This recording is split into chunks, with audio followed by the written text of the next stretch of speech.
Oi, eu sou a Emily e eu vou apresentar o trabalho de fitopatologia geral. O tema é sintomologia e diagnose de doenças causadas por nematóide. O grupo é composto pela Chayane, por mim, Emily, Guilherme e José Lucas. A introdução. Os nematóides são organismos invertebrados e não segmentados. Eles possuem um corpo cilíndrico, alongado, fino e com extremidades afiladas, conforme a foto. Eles também possuem estilete bocal, típico que representa tanto a injeção de substâncias tóxicas produzidas por nematóides, quanto por injeção de alimentos líquidos. E eles têm tamanho variável. Os nematóides eles se alimentam por raízes, por meio de um estilete que é inserido nas células das raízes, assim removendo o conteúdo celular. Com isso, eles impedem a absorção da água e nutrientes pelas plantas, prejudicando as plantas devido à sua observação. Por sua vez, ele afeta também a absorção e a translocação do nutriente na planta, alterando a fisiologia e a nutrição da planta.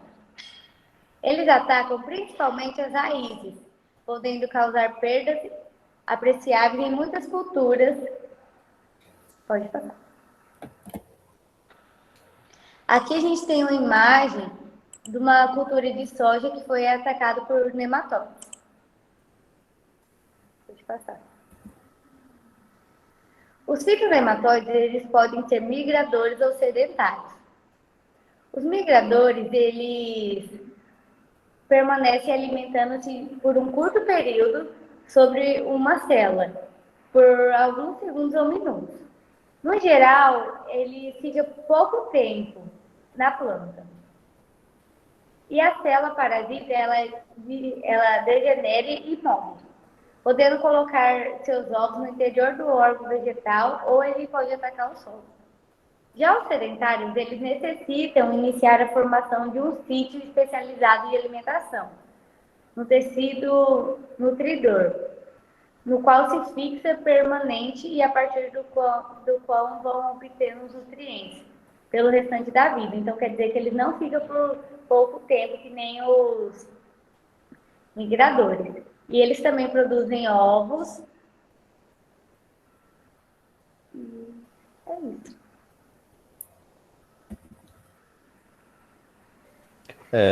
Meu nome é José Lucas e eu vou falar da diagnose. A diagnose é uma descrição minuciosa de uma espécie, no caso o nematóide, que vem do grego nemates, que significa forma de fio. Ele é um verme tubular alongado, no geral fusiforme e subcilíndrico, às vezes muito fino e longo, com o corpo aberrante, que é fora do normal ou do natural.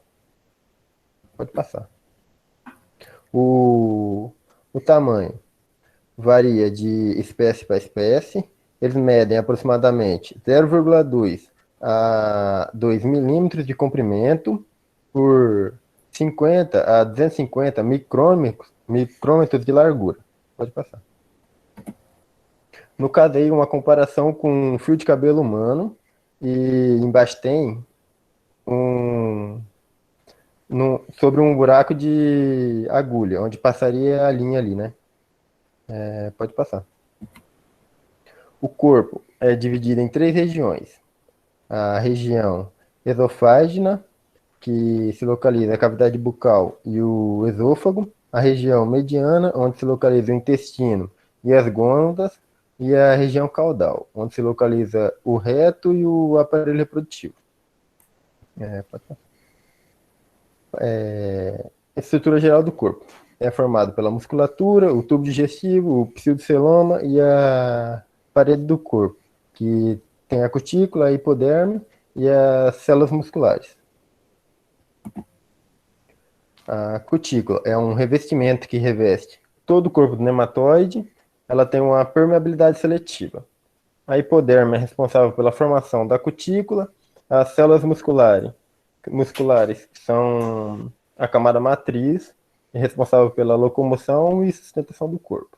a hipoderme, mas as células musculares formam a epiderme. A cutícula. A cutícula é uma camada resistente, ela não é formada de células e possui camadas distintas, transparentes e flexíveis. Ela é constituída principalmente por proteínas, pode ser lisa ou apresentar anelações. Recobre o corpo inteiro do nematóide, desde seu aparelho bucal até o reto. Aqui tem algumas imagens de cutícula que diferenciam também de espécie para espécie. A hipoderme é localizado logo abaixo da cutícula, constituída de células distintas. Ela é responsável por secretar uma nova cutícula no processo de ecdise. Também funciona como um reservatório de nutrientes na forma de lipídio e glicogênio. Ela forma 4 espaçamentos, que na verdade são cordas. 2 laterais, uma ventral e uma dorsal. Essas cordas, por dentro dessas cordas passam os feixes nervosos. Essas cordas dividem o corpo do nematóide em 4 campos. Pseudoceloma. A cavidade geral do corpo, ela não é inteiramente revestida por tecidos mesodérmicos, contém o fluido pseudocelomático quando está imerso o órgão do nematóide, os órgãos do nematóide. Composição altamente complexa e funciona como um esqueleto hidrostático. Aqui é uma imagem onde mostra os músculos somáticos, a hipoderme, a cutícula, a corda dorsal, ventral e as cordas laterais. Também o pseudoceloma. No caso de uma detecção de nematóide, para saber qual espécie está causando doença na lavoura, é feita uma análise de amostragem de solos com as raízes e mandado para um laboratório específico. Essa análise pode ser feita na fase do pré-plantio ou em fases posteriores do desenvolvimento da cultura. Com isso, pode-se reduzir o prejuízo e amenizar a perda, caso tenha nematóide na área. A coleta de amostra pode ser feita com de 15 a 20 subamostras por hectare, numa profundidade de 20 a 30 centímetros, próximo de plantas.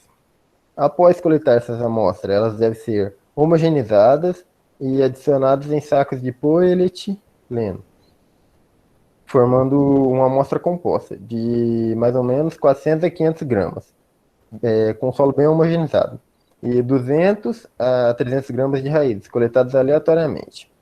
Essa amostra deve ser identificada e enviada para o laboratório. Para áreas muito grandes e irregulares, é recomendado uma divisão em quadrante, e de cada quadrante retirar uma amostra composta. Boa.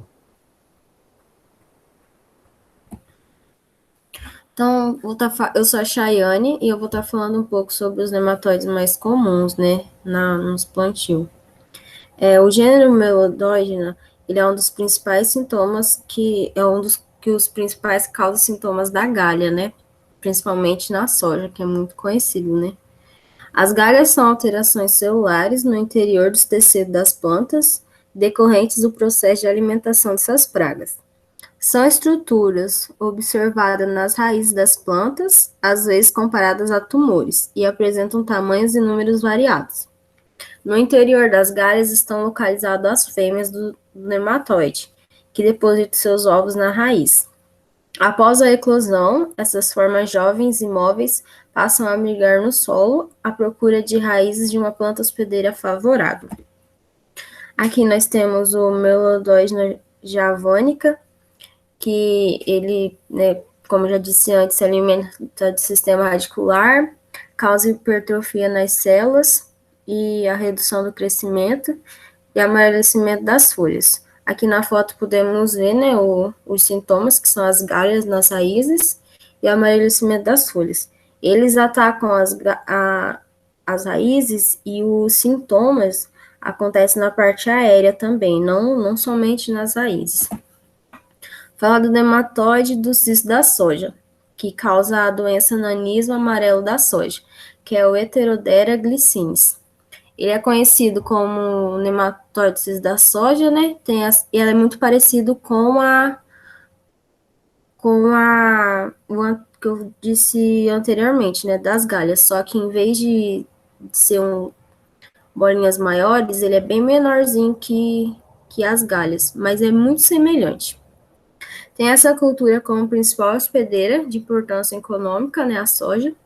Essa espécie penetra nas raízes da planta da soja e dificulta a absorção de água e nutrientes, resultando em porte reduzido das plantas e manchas amarelas na parte aérea. Por isso a doença é conhecida como nanismo amarelo da soja. Aqui, então, os sintomas, né, são plantas menos vigorosas, amarelas e raquíticas, e eles também causam diminuição da fixação de nitrogênio e o sistema radicular reduzido. Então, podemos ver nas fotos que essas bolinhas pequenininhas brancas são um cisto, né, causado por esses nematóides. Os nematóides das lesões, Pratylenchus-zeae. É a espécie de nematóide mais importante para a cultura do milho descrita no Brasil, e plantas infestadas tornam as raízes engrossadas e menos eficientes na absorção de água e nutrientes da solução do solo, podendo apresentar também pequenas galhas. Uma planta parasitada tem seu crescimento reduzido e apresenta sintomas de deficiências minerais e a produção também é reduzida.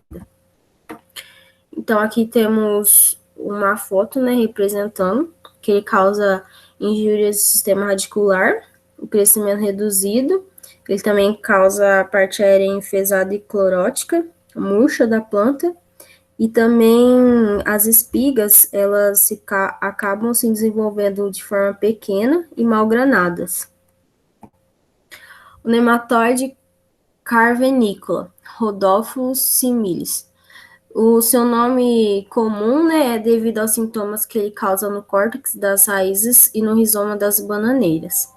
Ele tem grande importância em função dos danos causados, podendo provocar perdas de até 100% da produção e pela sua ampla distribuição geográfica. Ele causa, então, né, a necrose nos rizomas e raiz da bananeira e, consequentemente, o tombamento de plantas, né? Então, nas fotos podemos ver que uma planta tombada, que a planta não tem mais força para continuar, para resistir a ventos e chuvas fortes, e ao lado a foto de raízes com a necrose que ele causa, né, que é um marrom bem puxado para o vermelho. Meu nome é Guilherme e vou estar falando agora um pouco sobre os tipos de controle que se tem para nematóides. O controle de nematóide é uma tarefa bem difícil, porque a sua erradicação da área que ele se encontra é praticamente impossível. Então, geralmente, o produtor ele necessita conviver com essa praga, de forma usando métodos usuais de controle para poder reduzir ou manter essa população de nematóides em níveis baixos para que não causem perdas econômicas. Aí, dentro desses métodos, temos diversos métodos de controle. Temos o controle preventivo, a rotação de culturas, que é o principal método de controle, tirando o controle preventivo, que é o melhor. Temos a utilização de cultivares resistentes, o uso de defensivos e a remoção de restos culturais. Falando um pouco sobre o controle preventivo, antes de um nematóide entrar na área, é a melhor forma de controle para nematóide, porque você vai estar evitando que ele entre na área. Para isso, é necessário utilizar mudas de sementes sadias, evitar o plantio em solos que já tenham a contaminação de nematóide, manter o terreno limpo e sem presença de restos culturais ou plantas daninhas que podem estar hospedando esses nematóides, e evitar o plantio em épocas favoráveis para o fornecimento desse nematóide, que são em temperaturas elevadas e chuvas. O ideal é que o plantio ocorra em épocas secas e frias. Outra coisa que é muito importante também é a limpeza de ferramentas e maquinária agrícola, porque se você não fazer essa limpeza desses ferramentas e dos maquinários, você pode estar trazendo esses nematóides de outras áreas e fazendo com que eles entrem na sua lavoura dessa forma.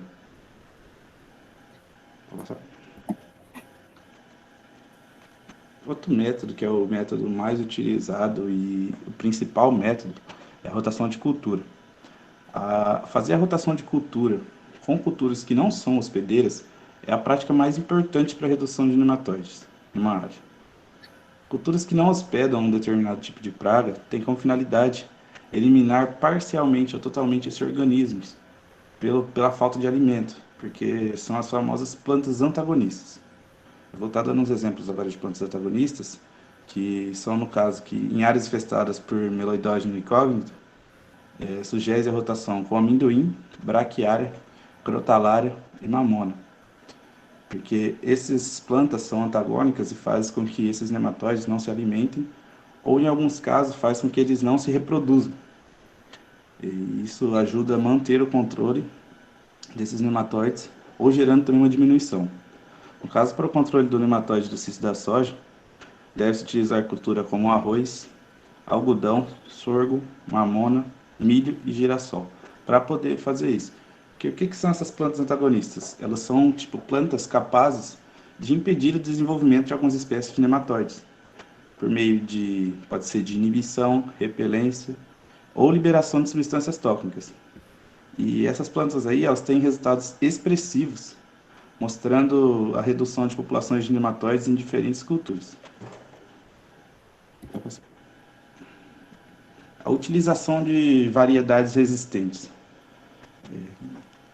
Juntamente com outras práticas culturais, que é de grande relevância do controle de nematóide, a utilização de variedades resistentes é de grande influência quando você põe ela junto no meio de rotação de culturas. Porque as plantas devem ser efetivas por alguns anos, pois essas pragas apresentam uma grande variabilidade. Para reduzir a pressão de seleção sobre a população de nematóides, as variedades resistentes devem ser utilizadas em um programa de rotação de cultura, que aí faz com que você, juntando essas cultivares resistentes junto com plantas antagonistas, você consegue deixar ela mais tempo sem uma planta não hospedeira, para não ocorrer essa resistência dos nematóides. Uso de defensivos.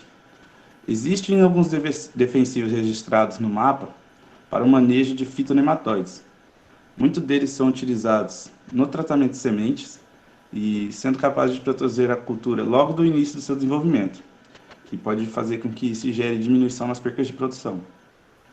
No entanto, até o momento não tem evidências científicas de nematicidas com potencial de reduzir significativamente. Você vai evitar que ele ataque sua planta, mas não que vai reduzir significativamente a população de nematóides, a ponto de você não precisar fazer a rotação de cultura. A rotação de cultura ainda é muito importante, mesmo com o uso de defensivos. E a não utilização dessa prática, ou prática incorreta, pode até inviabilizar o cultivo de determinadas culturas por alguns anos.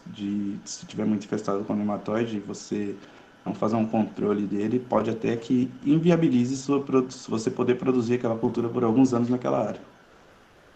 Vamos passar.